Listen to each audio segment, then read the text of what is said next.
Scunthorpe Amateur Speedway Meeting, Sunday 17th of December 2014. Of Richard Ellingworth's 115th Dream. It's a long time since I visited Eddie Wright Stadium for an amateur meeting. Circumstance always dictates whether it's convenient to do so or not. It wasn't convenient in the past, as I worked Sundays, the day most of these meetings are held. Since I retired, though, I can do what I want, when I want, so I decided to go in November. I didn't go, but I decided I would in December, as seeing Richard was asking for assistance at the track.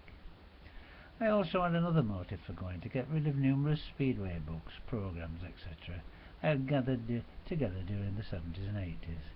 Numerous people have asked me why I wanted to unload all this stuff. Reason is, they were gathering dust in the attic. We are having a clear out, and Speedway memorabilia wasn't the only memories being passed on to those who may or may not appreciate them. You would have thought it would take about an hour to hand out all this stuff, but it took 6 hours. Saturday 6th of December was a fine crisp day. I hope Sunday the 7th will be the same, but it was windy, wet, with a promise of better weather in the afternoon. It always seems to rain when I go to these amateur meetings. In the past I stood on the third bend of the track with the red flag in my hand, waving at riders flying or crawling by, as the need arose. Not that some took any notice if you were waving the flag or not, but people who have read these articles before will be aware of the problems it caused and how it was resolved. But on this day I didn't get near a red flag, or the third bend for that matter. Arriving at the stadium at 10 a.m, the wind and rain suggested there might not be any meeting at all.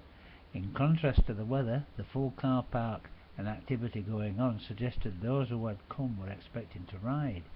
In the end, the weather settled down and it turned into a fine day, in more ways than one. It was nice to reacquaint myself with Richard and his wife. I advised him I had things to get rid of, and when I had, I would be there to assist. Problem was, who was I going to give all this stuff to? I had numerous programmes, mostly those of Halifax, Sheffield, Coventry, Ipswich and Bellevue, along with programmes from defunct tracks such as Wimbledon, Reading and Long Eaton. I had a fistful of programmes from a load of other tracks to give out also. I had a good few British League Riders final programmes, along with all those World final programmes. There were also old Speedway stars and a few backtrack magazines.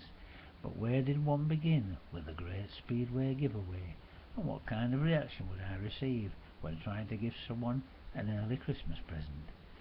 First thing I wanted to do was to find someone who would appreciate the Halifax-Bradford programmes. Wayne Carter came to mind. He did a sterling job teaching people to ride bikes. Struck me as a man of infinite patience, did Wayne, to do a job like that, as consistently as he does, for as long as he has, and he is still happy to do more. Most likely he wouldn't have much time to talk to me, as he was busy doing his thing that day. I approached him, explained I had Halifax programmes to give him if he wanted them. I was surprised at Wayne's enthusiasm in receiving them. I imagined he would have said he'd already got all that kind of stuff and he was too busy. Far from it. He was willing to chat about things Halifax, and we did speak of Kenny Carter. Wayne spoke of his interest in the 1982 World Final. I asked him if he had a programme of that event. He said not. I said, "You have now. I have one in the car. I will fetch it for you." I fetched him a few other things too. Well, you have to give these things to the interested, don't you? When I handed him the 1982 programme, it struck me he was thinking, is this for real? Not that he was thinking I was pulling some practical joke. It was the cover of the programme. It's not much to look at, and it was easy to think that this is not a programme at all. But it was. I asked him, by the way, if he had the 1981 World Final programme. He said, "Not." "You have now," said I. The interesting thing was, a young rider was talking to Wade as I arrived back with the programmes. Jordan was his name. He was looking at the programmes as I handed them to Wade. I think he realised what they were by the look on his face. Jordan departed, and I spoke further with Wayne for a short while, asking him who the lad was, and I went back to the car for another load of memorabilia. Finding Jordan, I asked him if he was impressed with the 1981 programme. It seemed that he was, so I said, well, there's one there for you too. I had two 1981 well-found programmes, but don't ask me why, I have no idea. After that, I went looking for other interested people. The idea was to give them all out to the young people who were actually riding that day. Hopefully, they would recognise them as significant pieces of interest, along with the books that they were given. Perhaps they would inspire them to reflect on the achievements of those past riders in detail, and to emulate what they had done. There was the odd programme for the older Speedway supporting person. I hope those two old Cradle Youth programmes reached the person I was told they would. I asked a number of people if there were any other Cradle supporters at Scully that day. No one seemed to know of anyone, or of anyone who knew a Cradle supporter. It struck me there was something of an air of, we try not to talk about Cradle Even supporters, if at all possible, mate, in the answers to my question. I try not to talk about lots of things, if I can help it, so there you go. I had got rid of some stuff by the start of the first part of the amateur meeting. Problem was, there was still 3 boxes full of stuff in the car. I thought, it doesn't matter, I'll help them out in the second half. I should have got rid of it all by then. I said to Richard about 2 hours into the meeting, you wouldn't think it would be so hard to give stuff away, would you? But we soldiered on, walking around the pits, handing out bits and pieces to those who seemed as if they'd appreciate that kind of thing. I was advised I ought to put it all on eBay. I did put some records on there, sold them, and got complaints from a female recipient who emailed that they were devastated because they weren't playable. You are devastated, sweetheart, when someone dies of cancer or gets killed in a road accident, not when some bleeding records have a few scratches on them. It was said quite clearly on the description they weren't in mint condition, but in good playable condition. Just as all this Speedway stuff is in good condition, but not in mint condition, as recipients will testify, no doubt. Cutting a long story short, eBay told us that the recipient would have to be refunded if their complaint was upheld. We advised eBay to tell recipient to simply send the bleeding things back, regardless. When they were returned, then they would be refunded. Needless to say, they weren't returned. The moral of this story seemed to me that once sells something on eBay, recipient pays, then a week later complains to eBay for lack of quality, etc. eBay then implies to seller recipient will be refunded immediately because of their complaint. This is fine. Only problem was that said recipient not only wanted to be refunded, but they also wanted to keep these useless records. Nice work if you can get it. My response to that, of course, was fuck this for a game of soldiers, just send them back. Presumably, eBay resolved this as recipient was given while December 1st to respond, and didn't. Therefore, I decided I would just give all this Speedway stuff away instead. Noble, or what, eh? There was more satisfaction in handing out all of it to the riders at Scunny. What devastated if Kent didn't know was, I would have took all those records to the dump it site, if my son hadn't have advised me to put them on eBay instead. I won't be putting anything else on eBay. People have asked me how the riders and their parents reacted when they were handed things. They reacted in the manner I expected, a little bemused by this person approaching them, but the riders were there to ride and active in getting their machines ready for the track. Realising that, I spoke to most of them briefly, then moved on. Others took time to talk, and it was a pleasure giving them things and knowing they would be appreciated. Finally, they were all handed out, and I had time to watch some racing and take stock of the general situation at Scunthorpe Speedway. Most times when I went to the amateur meetings, there were always a shortage of people willing to help out. Looking around the track, I saw they had the requisite amount of people needed to make it all work. It seemed to me there would have been no room at the inn for me anyway. I know that thought isn't true, but I did think if there were regulars there, they might take exception to me shoving my way in. I hadn't been to Scully since 2012. When I started going to the amateur meetings, they ran them in the afternoon from 1 o'clock to 5 o'clock. Later on that changed to the new routine, with a section in the morning and early afternoon, and second half through to 6 p.m. When using the old format, they ran between 60 and 70 races. With the new format, they run over 100 races in one day. I think they rode 100 races on Sunday. What anyone has to be impressed with is the professional way the meetings are run. It is obvious that it operates like a well-oiled machine. The riders go out to race while the next riders assemble at the gate, ready to go out as the previous riders come off the track.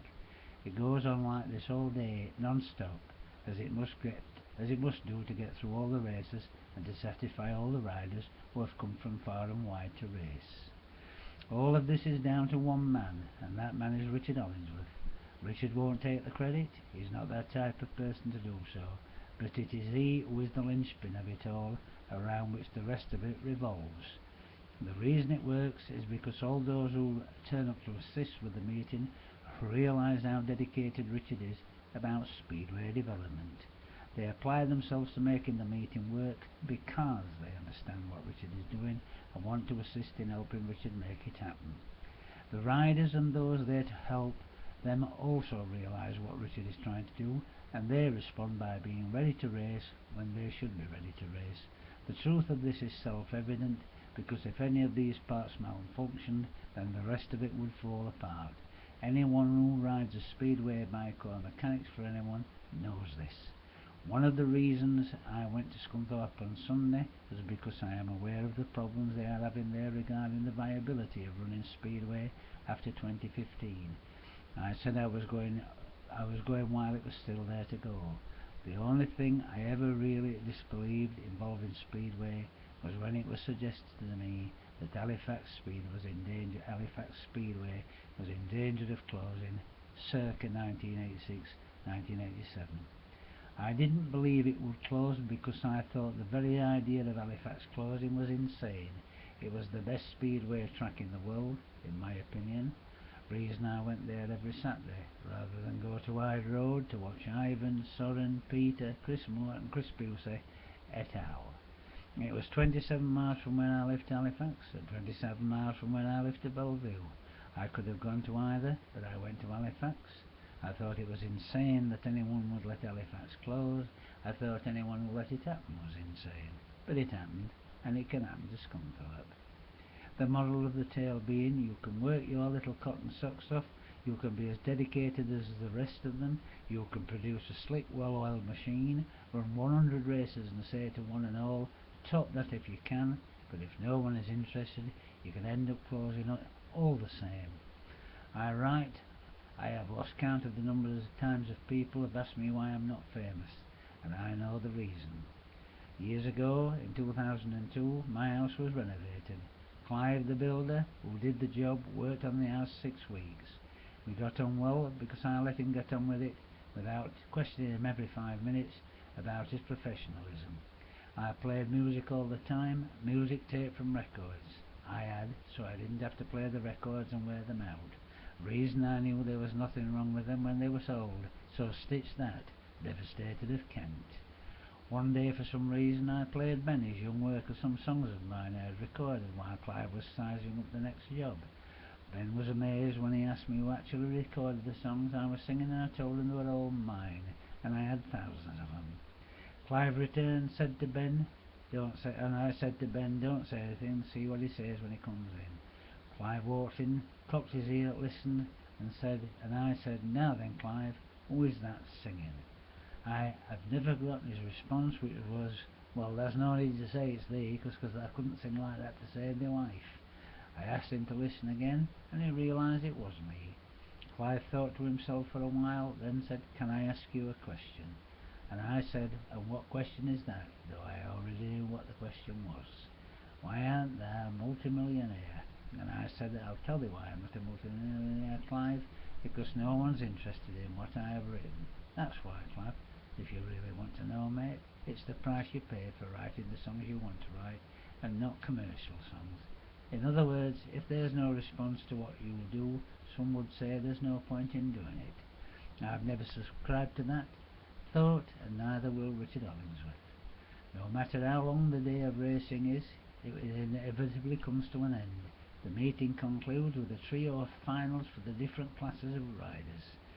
I had saved 3 books to hand out to the winner of the final and the runners-up. How fortunate it was that I had 3 books when I found out there were 3 finals. I told Richard he could give 1 to each winner. I don't know how 2 of them were received, but the winner of the middle final of the trio finals seemed genuinely pleased to receive his book, which was actually signed by Ovi Funding, Barry Briggs and Jason Crunk too, if I recall correctly. At the end of the meeting I actually got time to speak with Richard and asked him how things were at Scunthorpe. He confirmed things were serious, as the general public were informed if things didn't pick up in 2015, there may not be any Speedway in 2016. No doubt Richard will contrive things to continue to run some kind of Speedway there, but it's down to the public in the area to respond to the plea for sustained support. I don't know what the answer is. I know what kind of Speedway I want to see, and that's all I will say about it. Now the wheel turns full circle, and I go back to the beginning of the tale and the process of divesting myself of Speedway memorabilia. I said I had a number of world final programs. I had most of the programs of the 70s and those of the 1980 and 81 finals.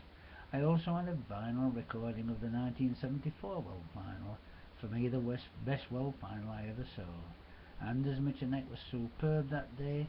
Problem was, not only had I to find someone who would appreciate it, but someone who had the record player to play it on. I was asking around if anyone had a record player. It didn't take long to realise it had to be an older person most likely to have one.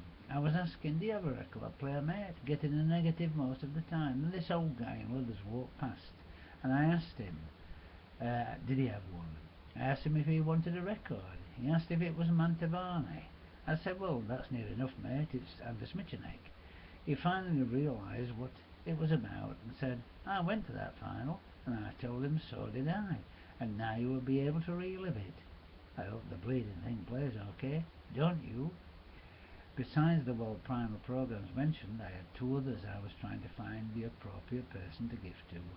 Reflecting on all those I had given previous out, I decided there was only one person, Wayne Carter. He'd been thrilled by those already given to him, so I thought I would thrill him some more. Once again I approached him. He smiled an expectant smile as I approached, no doubt thinking to himself, what's he bleeding got for me this time? The main prize, Wayne, that's what. This programme, Wayne, so I said to him as I held out a 52-year-old programme. It's a bit special, Wayne. It's a 1962 world final programme, so handle it with care. It took him a few minutes, I think, to compute who won that world final, but he realised in the end. Now you would think that that would be the best bit of the day, but it wasn't. I had another world final programme from the 1960s, and the other programme was a 1965 world final programme. Who won that final? asked Wayne. Beard Knudsen, said I. Wayne looked puzzled. Never heard of him. Is he related to Tommy Knudsen? I said, well, I wanted to say, well, he's probably never heard of you either. So there you are. But I didn't. Wayne was perturbed. There was a world champion I'd never heard of before. I told him he'd retired aged 27, that he rode at Southampton with Barry Briggs for a time. He wasn't aware of one of the big 5 of the 50s and 60s. I told him to Google him, and he would be able to fill in the blanks in his knowledge. Then, with all that, it was time to go. So I went. Who knows when I will go again? As the Strolling Bones once sang, this could be the last time. Maybe the last time. I don't know. The end.